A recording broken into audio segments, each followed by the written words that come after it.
affected all spheres of life: economy, politics, and social relations. Unfortunately, the global healthcare system was not prepared to effectively cope with this global challenge.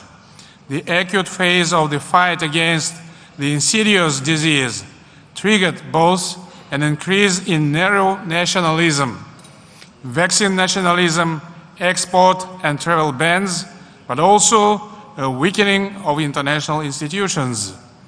Therefore, given the risk of new pandemics, a careful rethinking of global cooperative health mechanisms is required.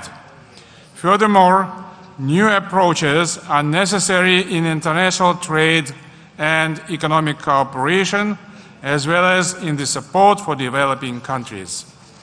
Quarantine measures disrupted supply channels and had a negative impact on services, tourism, transport, and other industries.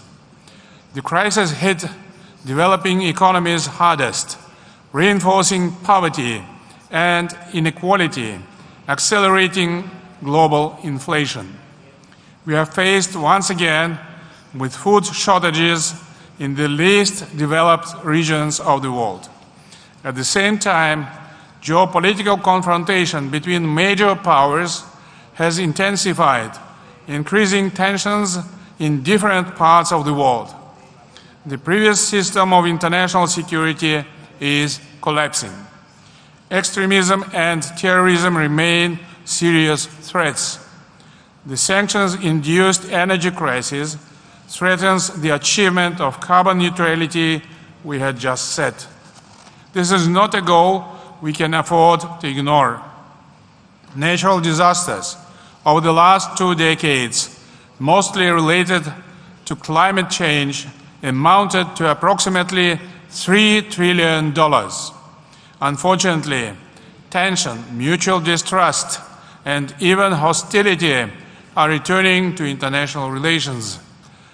What can we rely on to counter today's challenges? History provides only one answer: goodwill, dialogue, and cooperation. There are no other guarantees of success.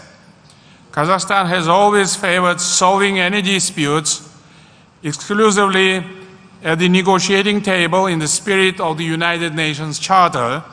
Threats, sanctions, and the use of force do not solve problems. At such moments, we must turn to humanistic ideals. Their main custodians are, of course, traditional religions. The absolute value of human life, respect for each other's interests, mutual assistance, openness, equality, and justice, they are the pillars of new security system.